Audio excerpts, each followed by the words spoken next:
38 साल की उम्र का एक व्यक्ति यानी बचपन से लेकर 38 साल तक एक बहुत बड़ी उलझन में रहता है।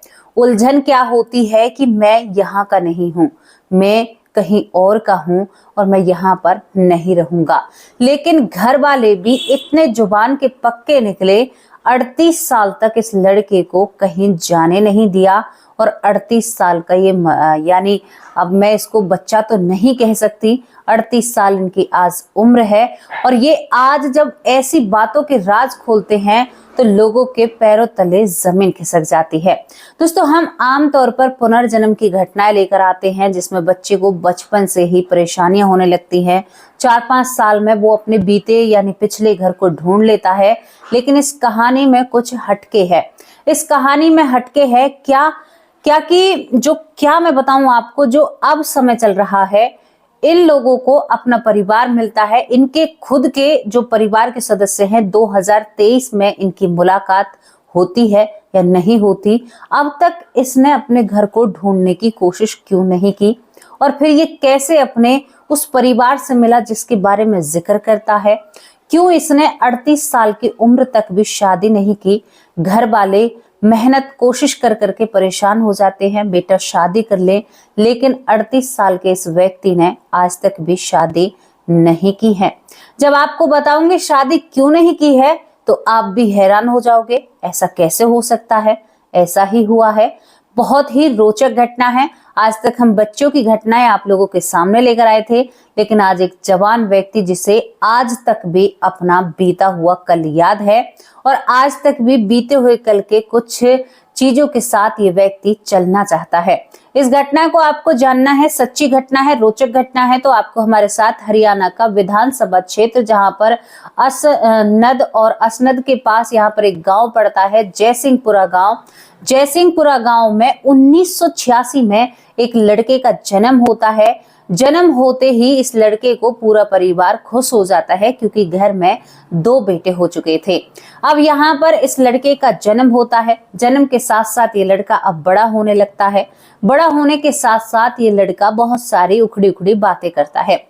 कहता है कि मैं यहाँ पर नहीं रहूंगा, मैं तो पंजाब जाऊंगा, मैं पंजाब का रहने वाला हूँ, मेरी पत्नी मेरा इंतजार कर रही है, मेरे बच्चे मेरा इंतजार कर रहे हैं। लेकिन घर वाले इसकी बातों को नहीं मानते हैं। घर वाले कहते हैं कि बकवास मत कर, एक लपाटे यानी थप्पड़ की वजह से तुम ठीक हो जाओगे। छोटे से ही इससे इसकी यादों को भुलाने की कोशिश की जाती है। बचपन जब बीत रहा था तो इस लड़के का नाम विक्रम रखा जाता है। विक्रम ने कहा कि आज तो तुम मुझे रोक लोगे, लेकिन मैं जब बड़ा हो जाऊंगा, जब कैसे तुम मुझे रोकोगे? मैं अपने घर को ढूंढ कर ही रहूंगा। मैं पंजाब जाऊंगा, अपने घर को ढूंढूंगा और अपनी बीवी बच्चों के पास जरूर जाऊंगा। क्या ये गया था अपनी बीवी बच्चों के पास? ये आपको आगे जानने को मिलेगा। दोस्तों, यहाँ पर ये इसी तरह से जिद करता रहता है। अब हरियाणा कहाँ पंजाब, ये सोचता रहता है। बार बार अपने साथ के बच्चों से कहता है कि देखना, एक दिन मेरी पत्नी के पास मैं जरूर पहुंचूंगा। धीरे धीरे ये बड़ा होने लगता है। बड़ा जब 5-6 साल का हो जाता है, जब इसकी जिदें बढ़ने लगती हैं, लेकिन घर वाले भी बहुत कठोर दिल के निकले। बिल्कुल भी इस लड़के की बातों पर ध्यान ही नहीं दिया। नहीं, हम तुम्हें किसी के साथ साझा नहीं कर सकते, हम इन पछड़ों में नहीं पड़ना चाहते, हमें नहीं लगता कि तुम्हारा कोई परिवार है। इसकी बातों पर, विक्रम की बातों पर कोई यकीन ही नहीं करता है। विक्रम हमेशा रोता रहता है। क्यों भाई, मेरी बातों पर यकीन क्यों नहीं किया जा रहा है? वो हमेशा अपनी पत्नी को याद करके रोता है। मतलब पत्नी के लिए इतनी तड़पन थी उसके अंदर और बच्चों के लिए इतना पश्चात, यानी ये था कि मैं किसी तरह से अपने बच्चों के पास जाऊंगा। अरे गलती से मैं मर गया, वरना मैं मरता नहीं तो उनके पास ही रहता। अब ये ऐसी बातें करने लगता है। माँ से कहता है कि माँ, तू तो मेरे दर्द को समझ, मैं तेरा बेटा हूँ, मेरी बातों को तू तो समझ। मेरी मृत्यु हो गई बीमारी के कारण, मेरी पत्नी भरी जवानी में बेवा हो गई, वो मेरा इंतजार कर रही होगी। यानी जितनी इनकी अब उम्र है, इससे भी कम उम्र में इनकी मृत्यु हो जाती है। ये ऐसा अपनी माँ से कहते हैं। कहता है कि माँ, मुझे भेज दो ना अपने घर, लेकिन कोई भी बात नहीं सुनता है। धीरे धीरे विक्रम बड़ा होने लगता है। दोस्तों, यहाँ पर 90 भी निकल जाता है, उम्र बढ़ने लगती है। अब ये बातों को दिल में बड़ी कर रहा था, यानी किसी से कहना बंद था। अब ये जब होता है, बड़ा होता है, अब धीरे धीरे दिमाग में वो यादें धुंधली होने लगती हैं। अगर कोई साथ देता, खोद खोद कर पूछता कि भाई तुम कहाँ के हो, क्या करते हो, ये बात आसपास के गांव में यानी घर में पड़ोसियों को भी नहीं बताई जाती हैं। बिल्कुल विक्रम को शांत कर दिया जाता है। अब वो कुछ चीजें भूल जाता है, लेकिन उसे मलाल रहता है, मेरी पत्नी है, मेरे 3 बच्चे हैं और मैं उनके पास जरूर पहुंचूंगा। अब इस मलाल के साथ ये बड़ा हो रहा था। जब इसकी शादी की उम्र होती है तो इसकी बहन की, इसके भाई की शादी कर दी जाती है। इससे कहा जाता है कि विक्रम, क्या तुम्हारे लिए हम कोई रिश्ता ढूंढ ले? तो एकदम गुस्से में कहता है कि मेरी पत्नी को तो तुमने नहीं ढूंढवाया, मैं शादी नहीं करूंगा। विक्रम कहते हैं, आज भी कहते हैं कि जब घर वाले शादी के लिए कहते थे ना, अंदर से आवाज आती थी कि नहीं, मैं शादी नहीं करूंगा, मैं बिल्कुल शादी नहीं करूंगा। मैंने कभी भी घर वालों से कहा ही नहीं और कह दिया कि अगर तुम लोग मेरी शादी करोगे ना तो मैं इस घर को छोड़कर चला जाऊंगा। तुम खुद किसी से शादी कर लाना, मैं शादी नहीं करूंगा। अब यहाँ पर ये उस पत्नी के इंतजार में वक्त निकलता है। धीरे धीरे वक्त किसी का मोहताज नहीं है, हमेशा वो अपनी करवटें बदलता रहता है, हमेशा वो चलता ही रहता है, किसी के लिए वो नहीं थमता है। अब दोस्तों, विक्रम इसी तलाश में, मैं भूल गया मेरी पत्नी का नाम क्या है, मेरे बच्चों का क्या नाम है।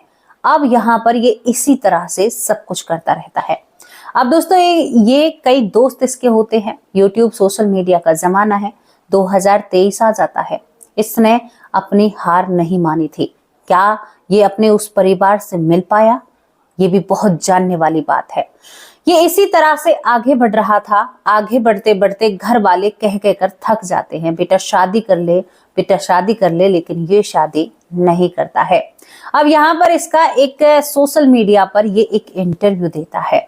कोई दोस्त था, उसके चैनल पर बैठकर भाई इसने इंटरव्यू दे दिया।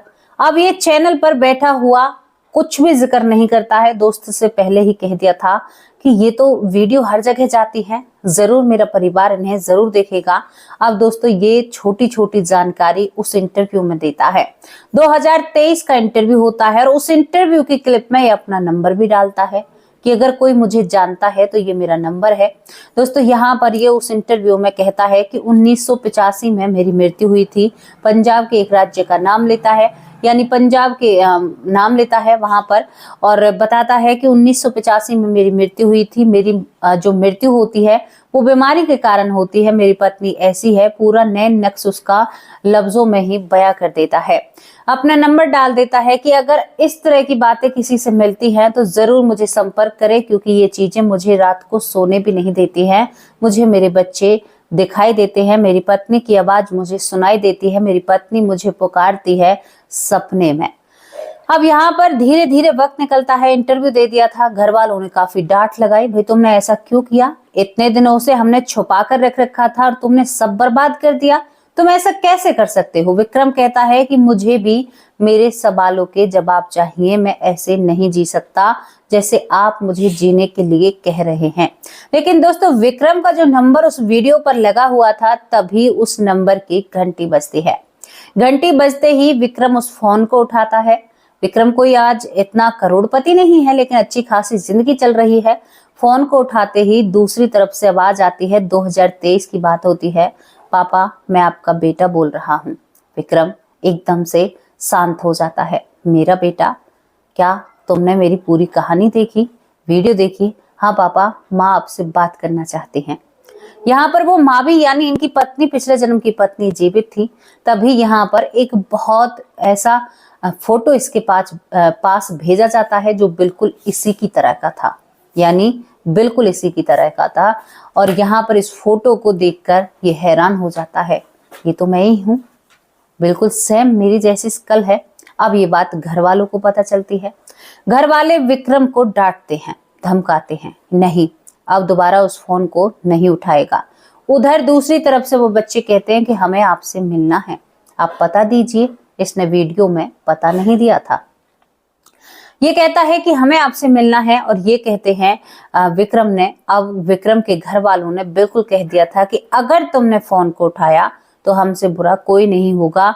जिस दिन इस घर से बाहर निकलेगा, हमसे रिश्ते नाते तोड़कर यहाँ से जाना। अब ये बात सुनकर भैया बहुत ज्यादा इन सभी को दुखी और परेशान होते हैं। विक्रम सबसे ज्यादा दुखी था। ऐसा क्यों कह रही हो? केवल मैं अपनी पत्नी से मिलूंगा तो मतलब उससे बातचीत ही करूंगा।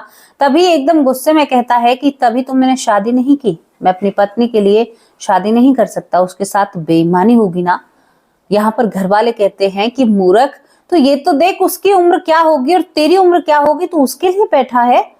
घर वाले कहते हैं कि तू फोन नहीं उठाएगा, नंबर बदल अपना अभी। ये सब कुछ करा देते हैं घर वाले, लेकिन विक्रम कहता है कि ऐसा नहीं होने दूंगा, मैं जरूर मिलूंगा।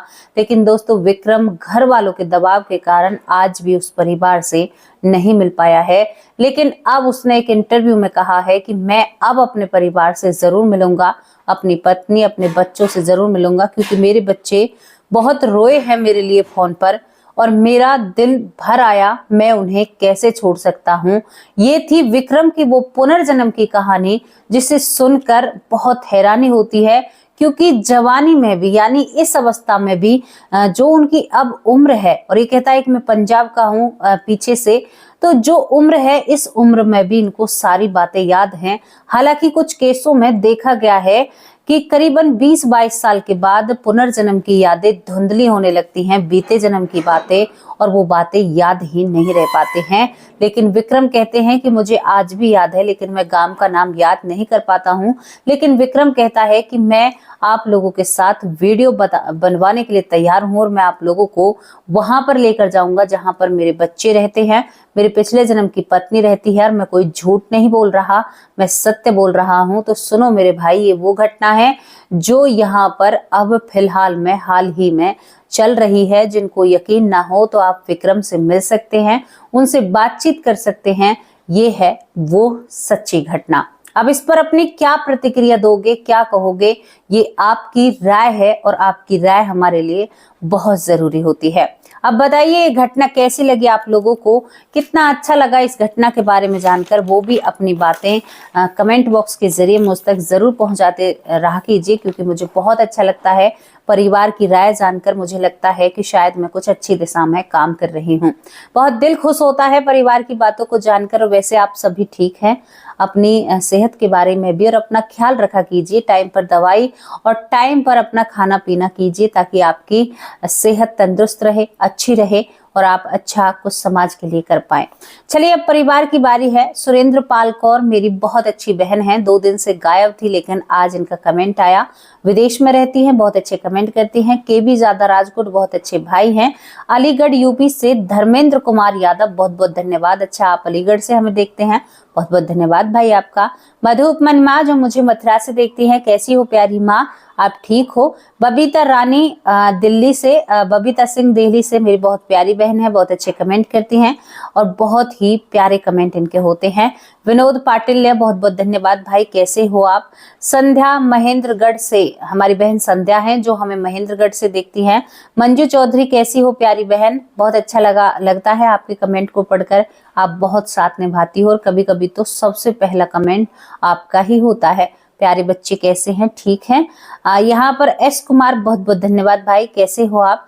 कविता शर्मा, बहुत प्यारी बहन है, बहुत अच्छे कमेंट करती हैं। हीरा कुमारी, बहुत बहुत धन्यवाद भाई आपका, बहुत अच्छे कमेंट करते हैं और इनके कमेंट को पढ़कर बहुत मनोबल बढ़ता है। शकुंतला बहन, कैसी हो आप? बहुत बहुत धन्यवाद। बिमला दलाल माँ, कैसे हो आप? आपके कमेंट बहुत अच्छे होते हैं। योग माया साहू, बहुत प्यारे कमेंट करती हैं, बहुत प्यारी बहन है। सुनील सैनी भाई, कैसे हो? बहुत बहुत धन्यवाद भाई आपका। विभा कुमारी, बहुत बहुत धन्यवाद। रीता देवी बहन, कैसी हो आप? यहाँ पर ललिता यादव हरियाणा से हैं, मेरी बहुत प्यारी माँ है, बहुत अच्छे कमेंट करती हैं। पप्पी राम, बहुत बहुत धन्यवाद। पप्पी राम भाई, कैसे हो आप? कमलेश सिंह, बहुत बहुत धन्यवाद। हरीश नारायण भाई, बहुत अच्छे हैं, बहुत अच्छे कमेंट करते हैं। सिकंदर सिंह भाई भी बहुत अच्छे हैं। जेपी सिंह भाई, मेरे भाई जो अब उपस्थिति कम दिखाते हैं, लेकिन उनके कमेंट भी बहुत अच्छे होते हैं। बिटी का बॉस, बहुत प्यारी बहन है हमारी, बहुत अच्छे कमेंट करते हैं। महेंद्र पनवर, बहुत बहुत धन्यवाद। तुलसी शर्मा भाई, बहुत अच्छे कमेंट करते हैं। यहाँ पर रेणु शर्मा बहन, कैसी हो आप? बहुत बहुत धन्यवाद। सुमित्रा पौर, बहुत बहुत धन्यवाद मेरी प्यारी बहन। नीलेश विश्वकर्मा भाई, कैसे हो आप? प्रवेश, बहुत बहुत धन्यवाद। अंजना कुमारी बहन, कैसी हो आप? आपके कमेंट बहुत अच्छे होते हैं। यहाँ पर ज्योति श्रीवास्तव माँ, मेरी प्यारी माँ, बहुत अच्छे कमेंट करती हैं। सरयू वाला बहन, कैसी हो आप बहुत अच्छे कमेंट करती हो, बहुत प्यारे कमेंट होते हैं आपके। बबीता रानी, बहुत बहुत धन्यवाद बबीता रानी, कैसी हो आप, मेरी प्यारी बहन है। आशा गुप्ता, बहुत बहुत धन्यवाद। खुशी सिंह रेगुलर कमेंट करती हैं, बहुत अच्छे कमेंट करती हैं। रमन, बहुत बहुत धन्यवाद। निर्मल सैनी, बहुत बहुत धन्यवाद। कृष्णा भाई, बहुत बहुत धन्यवाद। सुमन बहन बहुत अच्छे कमेंट करती हैं और हमेशा बहन बहुत प्यारे, और इनके घर में इनकी भतीजी का जन्म हुआ है, हमारी भतीजी का जन्म हुआ है, बहुत प्यारी भतीजी हैं। नीरज वर्मा, बहुत बहुत धन्यवाद। लूना राम मोदी, बहुत अच्छे भाई हैं। सुरेंद्र कुमार, बहुत बहुत धन्यवाद। मीनू मिश्रा बहुत अच्छे कमेंट करती हैं, बहुत प्यारी बहन है। डॉक्टर सुरेश सोनी, मेरे बड़े भाई, हमेशा साथ देते हैं, बहुत अच्छे कमेंट करते हैं। मिष्टी सोनी मेरी भतीजी है, बहुत बहुत धन्यवाद प्यारी भतीजी। हिमांशु सोनी भी मेरा भतीजा है। दिलीप कुमार, बहुत बहुत धन्यवाद। राजा राम भाई, इनके 2 बच्चे हैं, बहुत प्यारे बच्चे हैं, बहुत बहुत धन्यवाद भाई जी। लखविंदर सिंह, बहुत बहुत धन्यवाद। भूप सिंह भाई, कैसे हो आप। धर्मेंद्र यादव, बहुत बहुत धन्यवाद। हरीश शर्मा, बहुत बहुत धन्यवाद। शकुंतला, कैसी हो प्यारी बहन। कमलेश भिष्ट, बहुत बहुत धन्यवाद, बहुत अच्छे कमेंट करती हैं। कृष्णा अर्चना, बहुत बहुत धन्यवाद। तारा देवी दिल्ली से, बहुत प्यारी बहन है, बहुत अच्छे कमेंट करती हैं। राजेश सिंह, बहुत बहुत धन्यवाद। चंद्रू यादव, बहुत बहुत धन्यवाद। चंद्रू यादव, कैसे हो आप, आपके कमेंट भी बहुत अच्छे होते हैं, बहुत बहुत धन्यवाद आपका, बहुत प्यारे कमेंट होते हैं। प्रतिभा मारू, मेरी बहुत प्यारी बहन है, बहुत प्यारे कमेंट करती हैं और मुझे गुड़िया कहकर बुलाती हैं। बिटी का बॉस, बहुत बहुत धन्यवाद। जय श्री जगन्नाथ, ये भी बहुत प्यारे कमेंट करते हैं, बहुत बहुत धन्यवाद। पूरा परिवार हमेशा मेरा साथ देता है, बहुत उम्दा कमेंट करते हैं, बहुत ही प्यार निभाते हैं। यहाँ पर एक हमारी माँ है जिनका नाम यहाँ पर सीता दलाल हैं, वो भी बहुत बढ़िया कमेंट करती हैं। शीता शर्मा बहन, बहुत प्यारे कमेंट करती हैं। पूरा परिवार हमेशा मेरा साथ देता है, आपके साथ और विश्वास से मैं यहाँ तक पहुँच पाई हूँ। और कुछ लोग, एक व्यक्ति बहुत ही ज्यादा ऐसे कमेंट करता है, मैं क्या कहूँ उसके बारे में, जितना कहूँ उतना ही कम है। चलो, उसकी अपने दिमाग की सोच है, लेकिन आप बताइए क्या वो अपने परिवार से मिल पाएगा, जिसके बारे में हमने आप लोगों से बातें की हैं। यानी यहाँ पर विक्रम को मिलना चाहिए या नहीं मिलना चाहिए, आप ये राय अपनी कमेंट बॉक्स में जरूर रखना। कैसी आप लोगों को ये स्टोरी लगी उसके बारे में अपनी राय कमेंट बॉक्स में जरूर रखना। अब आप लोगों से विदा लेती हूँ, कल हाजिर होंगे एक सच्ची अच्छी स्टोरी के साथ। तब तक के लिए नमस्कार, जय हिंद,